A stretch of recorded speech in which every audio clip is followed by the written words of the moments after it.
ব্রিটেনের মসনদ হাতছাড়া হলো ঋষি সুনাকের। কনজারভেটিভ পার্টিকে বিপুল ভোটে হারিয়ে জয়লাভ করেছে লেবার পার্টি।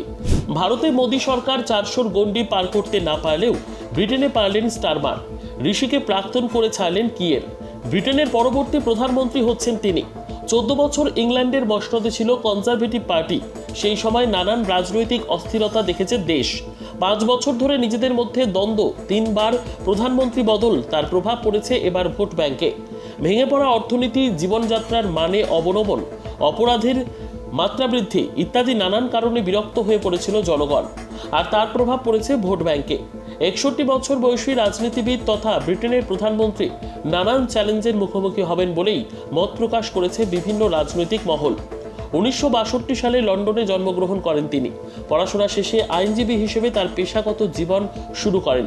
বাবা ছিলেন একজন কাঠমিস্ত্রি আর মা নার্স। 2002 সালে কুইন্স কাউন্সিল হিসেবে নিযুক্ত হন তিনি। 2003 থেকে 2008 পর্যন্ত উত্তর আয়ারল্যান্ড পুলিশের আইনি উপদেষ্টা ছিলেন তিনি। ফৌজদারি বিচার ব্যবস্থায় তার অবদানের জন্য নাইট উপাধি পান তিনি।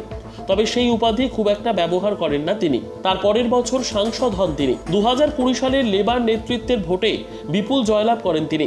প্রবাসী ভারতীয়দের সঙ্গে যোগাযোগ বৃদ্ধি করেছিলেন। তার বক্তৃতায় বারবার প্রামাণ্য পেয়েছে বৈশ্বিক নিরাপত্তা, জলবায়ুর সুরক্ষা এবং অর্থনৈতিক নিরাপত্তা। 2007 সালে তার প্রেমিকা ভিক্টোরিয়াকে বিয়ে করেন তিনি। ভিক্টোরিয়াও পেশায় একজন নার্স। 2 সন্তানের পিতা স্টারমার।